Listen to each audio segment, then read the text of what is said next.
भक्तों की कथाएं सुनाई।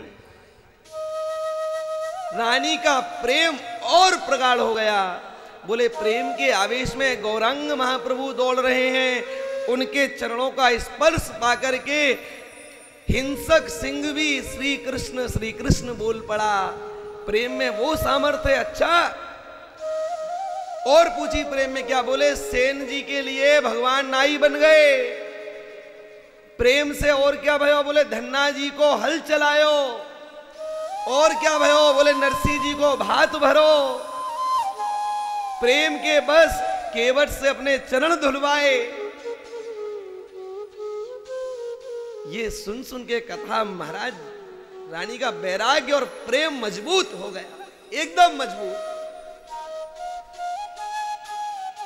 और रानी दिव्य भाव में पड़ी रहती। कबू सरकार को कछु पवा रही है। लाड़ लड़ाने की बड़ी बढ़िया बढ़िया विधियां हैं, बहुत बढ़िया। श्री गोसाई विठलनाथ जी एक बार जतीपुरा में श्री श्रीनाथ जी को दूध पिला रहे। श्री श्रीनाथ जी बिल्कुल ऐसी प्रत्यक्ष पीते, तो जो लेकर के पिलायो तो ठाकुर जी ने दूध को कटोरा मुंह से हटा दियो। इन्होंने फिर लगायो तो फिर हटा दियो। तो गोसाई जी बोले जय जय।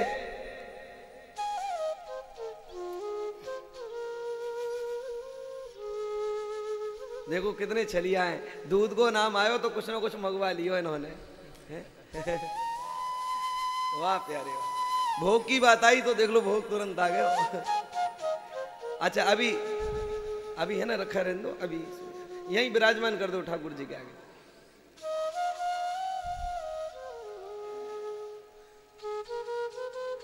महाराज दूध को कटोरा तुरंत ठाकुर जी ने मुंह से हटा दियो। तो गोसाई जी बोले जय जय, आज आप दूध क्यों नहीं आरोग रहे, क्या बात है? तो ठाकुर जी बोले गोसाई जी दूध तो कछु मीठो मीठो सो ज्यादा लग रहे हो है। अच्छा सरकार जय जय, अब आपको कम मीठो दूध देंगे। तो महाराज अगले दिन गोसाई जी ने यह व्यवस्था कर दी कि कम मीठो दूध, अर्थात मिश्री उसमें कम डाली और दियो। तो जैसे कटोरा लगायो तो तुरंत फिर हटा दियो। अरे फिर हटा दियो महाराज दूध को कटोरा। अब पूछी जय जय अब क्या बात है? तो बोले गोसाई जी दूध कछु सीठो सीठो सो लग रहा है, सीठो सीठो फीको फीको सो लग रहा है। अब गोसाई जी सोच में पड़ गए, रोज मीठो रोज सीठो ये तो पीएंगे ही नहीं। और महाराज जब हमारो लाला दूध नहीं पीवेगो तो दुबलो है जाएगो। तो गोसाई जी ने अगले दिन व्यवस्था कर दी, एक कटोरा में दूध और एक कटोरा में मिश्री। महाराज जितनी इच्छा हो उतनी मिला लो, लेकिन दूध पी लो। जितनी इच्छा हो उतनी मिला लो और पी लो। ऐसा विनोद था महाराज। और श्री रानी रत्नावती गोसाई श्री विठलनाथ जी की शिष्या थी। तो वही लाड़चा वही भाव इनके हृदय में भी रहता, वही वात्सल्य की भावना। अच्छा देखो, वात्सल्य में माधुर्य प्रधान है, ऐश्वर्य प्रधान नहीं है। ऐश्वर्य की लीला ठाकुर जी की मथुरा लीला और द्वारका लीला है, लेकिन ब्रज लीला तो पूर्ण माधुर्य से भरी हुई है। इस बात का प्रमाण मिलता है। एक बार गोसाई श्री विठलनाथ जी की गोद में श्री ठाकुर जी बैठे भये। अब ठाकुर जी बैठे हुए, अचानक में एक गिरिराज जी की तलहटी पर से बंदर कहीं से घूमता हुआ, बंदर को बच्चा, बंदर भी नहीं छोटो सा बंदर, तो बा ने यूं करके गुड़की सी मारी है। जो जैसी गुड़की मारी तो ठाकुर जी जो है और दुबक गए। अरे और दुबक गए गोसाई जी के गोद में। तो गोसाई जी बोले जय जय प्रभु, रामावतार में तो इतने बड़े बड़े बंदर भालू उनके संग में लड़े, इतने बड़े बड़े तुम्हारे संगी साथी है, और यहाँ तुम एक नन्हे से बंदर को देख करके घबरा रहे हो।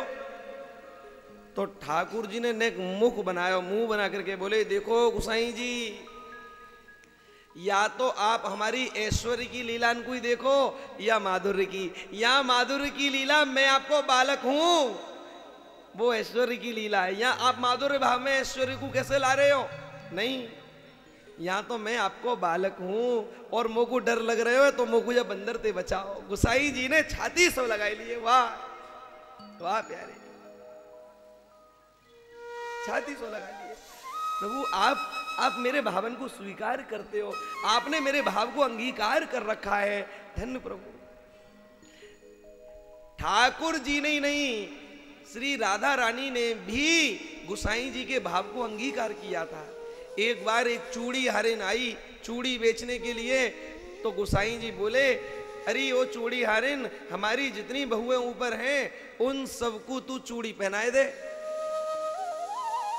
बोले ठीक है। अब चूड़ी तो पहनाई आई। गुसाई जी के 7 बेटा थे, 7 बहुएं थी। तो महाराज चूड़ी पहनावे क्या आई, तो गुसाई जी से बोली, गुसाई जी पहनाए आई। गुसाई जी बोले कितने रुपया भाई? बोले गुसाई जी 8 बहुओं को चूड़ी पहनाई है। गुसाई जी बोले हमारी बहुएं तो 7 है, तेने 8 को कहां पहना दी? बोले गुसाई जी हमने 8 को पहनाई है गिन करके। तुम ये मत सोचो कि हाँ मैं झूठ बोल रही हूं। अरे जो तू झूठ ही बोल रही है, जब बहुएं 7 है तो 8 भी कौन को पहनाई दी तेने? अरे बोले गुसाई जी पहराई 8 को है। अब महाराज वो अड़ गई, इधर गुसाई जी अड़ गए, 7 बहुएं बोके 8 को पहनाई है। अब बार बार विवाद बढ़ गया। गुसाई जी बोले अरे तू 8 के दाम लेने तो झूठ मत बोले, 8 के ले जा, हम ते झूठ क्यों बोल रही है? बोले गुसाई जी सौगंध खा रही हूं, मैंने 8 को ही चूड़ी पहनाई है। अब गुसाई जी समझे नहीं कि जो सौगंध खा रही है चक्कर क्या है। लेकर के 8 के पैसा तो दे दिए, लेकिन अनमने से रहे तो ना 8 कैसे पहना दी, 8 कैसे सोच रहे हैं। सोचते सोचते में श्री किशोरी जी घूंघट करके आई हैं, राधा रानी घूंघट करके आई हैं और कहे गुसाई जी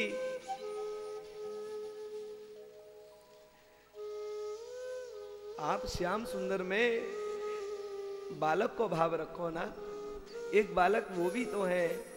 जब वो आपके बालक हैं तो मैं पुत्र वधू भई ना भई। 7 बहुएं तो वो, 8वीं ये भी आपकी बहू है। जो ये बात कही तो गुसाई जी गदगद हो गए, रो पड़े। हाँ आज मुझे पतो चलो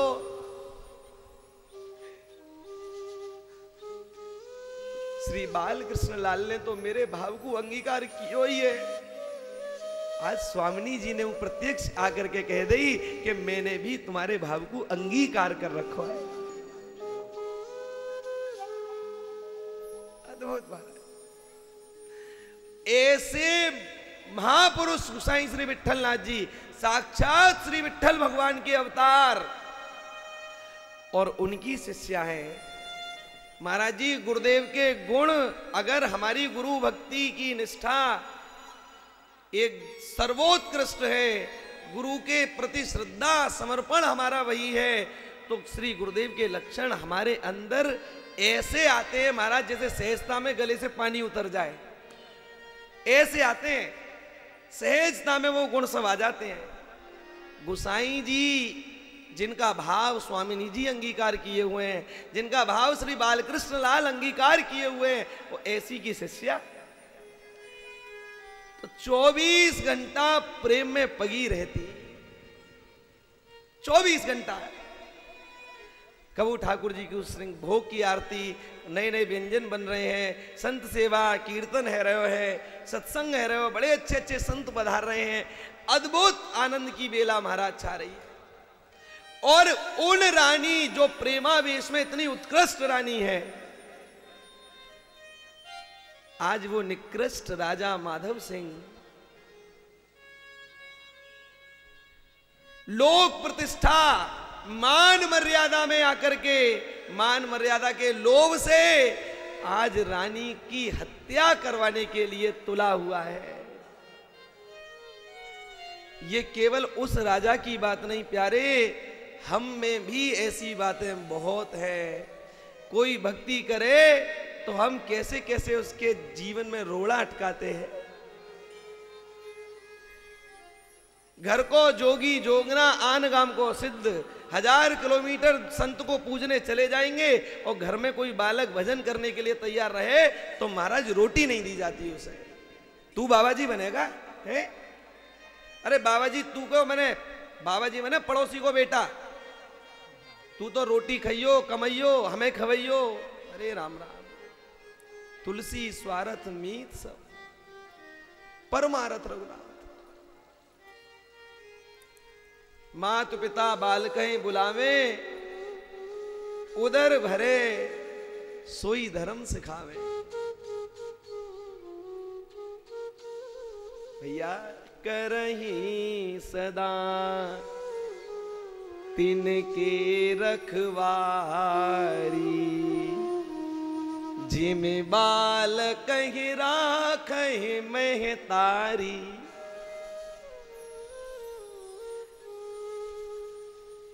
महाराज राजा रणनीति में लगा पड़ा है और रानी अद्भुत प्रेम में डूबी पड़ी है।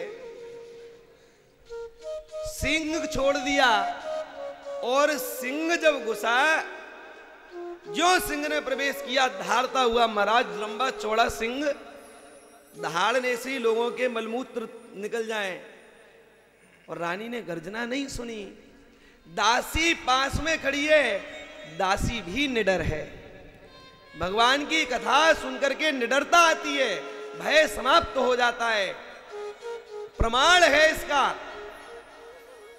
जिस समय सुखदेव स्वामी जी राजा परीक्षित को कथा सुनाने बैठे, उसी समय इंद्र देवता अमृत का कलश लेकर के पहुंच गए। महाराज ये कथा को अमृत आप हमें पिला दो और यह अमृत को राजा को पिला दो, तो ये राजा मृत्यु नहीं होगी और हमें कथा अमृत मिल जाएगा।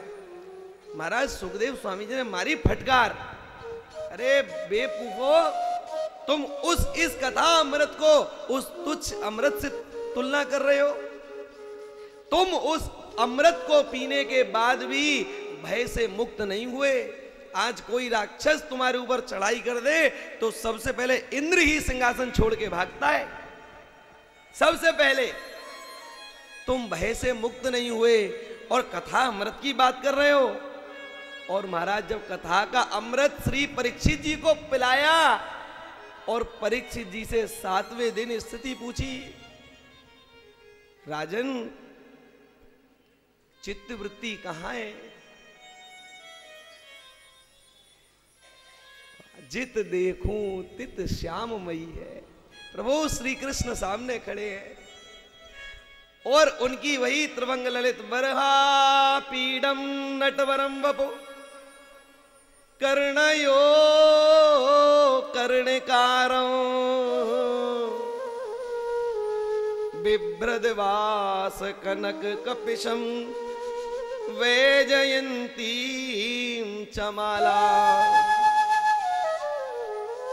रंध्रान वेणोरधर सुदया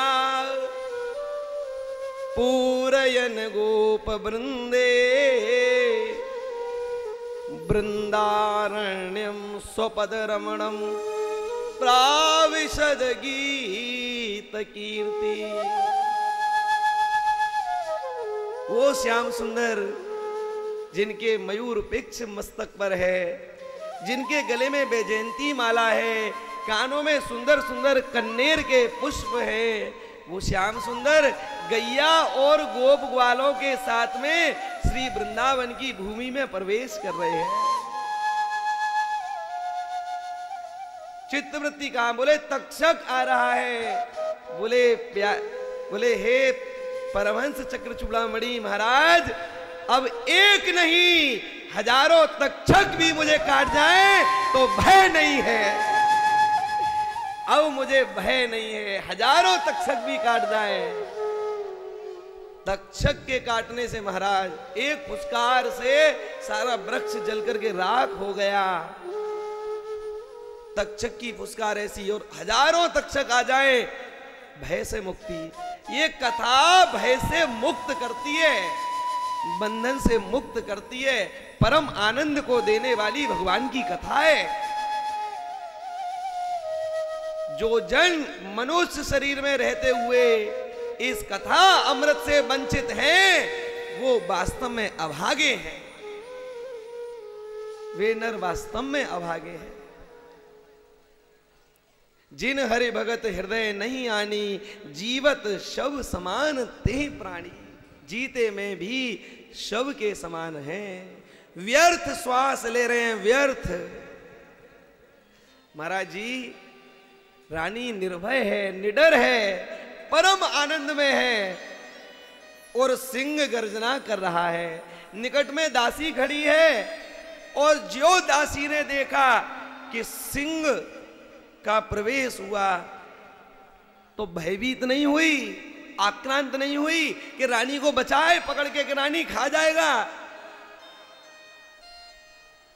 सहज भाव में कह रही है, महारानी जू श्री नृसिंह जू पधारे हैं। बलिहारी जाऊं भाव में, महारानी जू श्री नृसिंह जू पधारे हैं,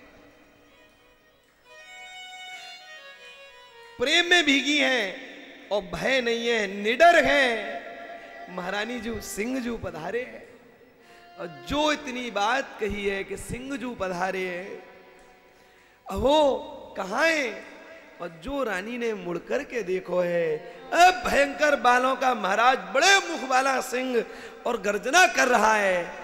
और जो रानी का दृष्टिपात, प्रेम पूर्ण दृष्टिपात उस सिंह पे हुआ, सिंह की निगाह जो रानी के प्रेम आंसुओं से भीगे हुए नेत्रों से मिली, वो हिंसक सिंह ने अपनी हिंसा प्रवृत्ति छोड़ दी। हिंसा प्रवृत्ति छोड़ दी। जो दहाड़ रहा था मुख बंद हुआ, जीभ से चारों ओर चाटने लगा और बड़े नम्र नेत्रों से रानी को देखने लगा।